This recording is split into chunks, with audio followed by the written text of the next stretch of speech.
I just want you to start off by sort of looking around the room and noticing, I know you've been sitting here together for a few minutes in the last, but this is your community. These are the people that are available to you when you decide that you want to produce a show or do an event. And this is an amazing opportunity today to exchange information and to make sure that these people are in your pocket when you need them, because one of the biggest things about putting on an event is that you really need a community behind you to make it a successful event and to make sure that people attend it. So this is amazing, and this is your community sitting here with you. So I'll just tell you really briefly, and then I think it would be great if people have specific questions, because I can sort of ramble on, but I'd really like to know sort of what you're thinking and what you're wanting to know about self-producing.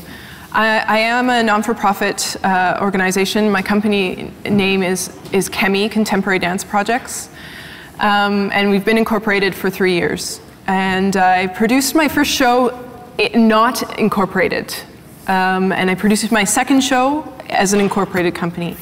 And the second show was just premiered about a month ago at Dance Makers. And the first show was in 2008. My first show, I commissioned a choreographer, and I created a work for 5 dancers, which was, I took the seed of a work that I had done as a commission for the Crazy Fish Collective, and I expanded it and made it into a work for my own show. And this past show, I created a solo for myself, and I did a co-creation with a dancer from Burkina Faso, which is a small country in West Africa. And he came here to perform. We created the work in Burkina Faso, and he came here to perform. And actually, this is a sort of an interesting thing. Originally, he was to come here for a 6-week creation residency in Toronto. And through the paperwork and the process, it became very clear to us, quite close to the time he was supposed to arrive, that he wasn't going to be here in time. So we made a really quick change of plans, and I went with my musical collaborator to Burkina Faso, and we created the work in 2 weeks in residency in Ouagadougou.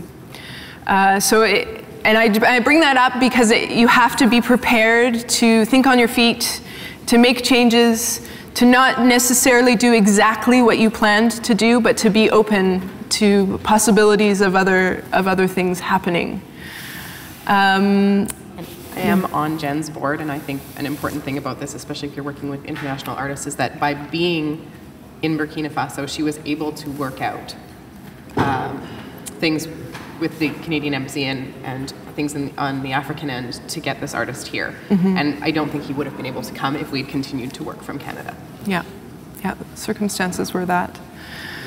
The other thing that I really encourage you to do is, if you are planning to produce a show or an event, is to start to think about it now. I always, and particularly now having finished an event, I always take the time to sit down and sort of make a master dream plan. And it might be a huge dream.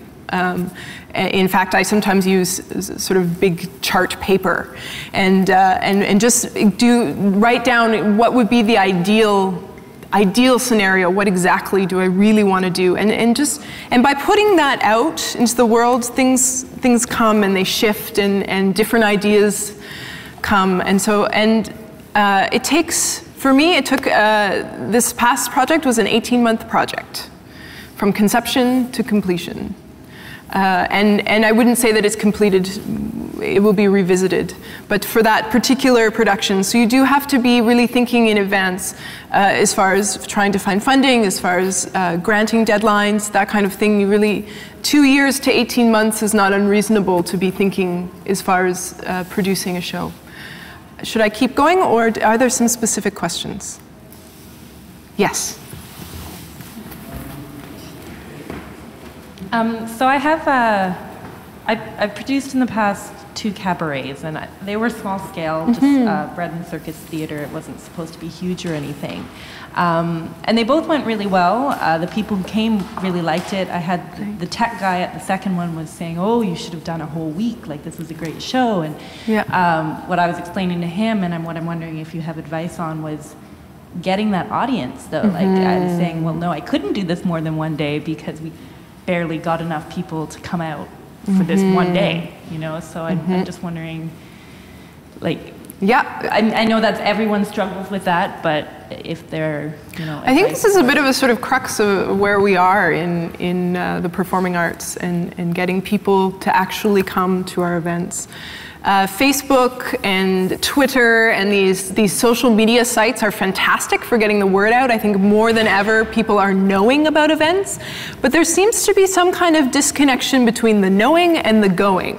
And I don't know, and I don't have an answer about that. But I do think that it makes a big difference if you are going out to events and you are present in your community and you are building a community, and it doesn't necessarily have to be in dance per se, but also maybe you work at a cafe, maybe you are a yoga teacher, maybe you are whatever your sort of maybe side career as well as your dance career, you can be building that community as well.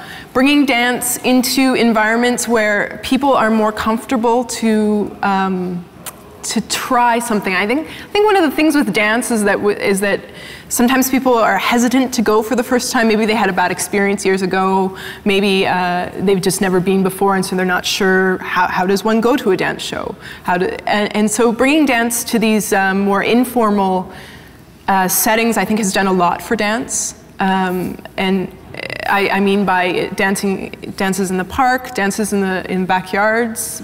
These sort of events really help. Also, when you're building your fundraising events for your production, be a bit creative about what kind of event you might like to put on. I've done 3 fundraising events, and they've all been quite different.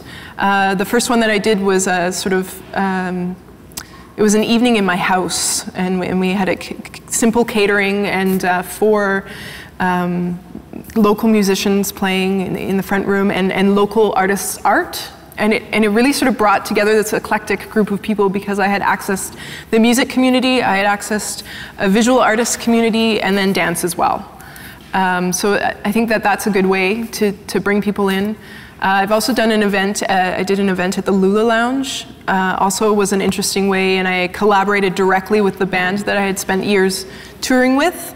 And so that brought in some of their audience as well. So really sort of thinking beyond the dance community for your audience and trying to access a broader range of people.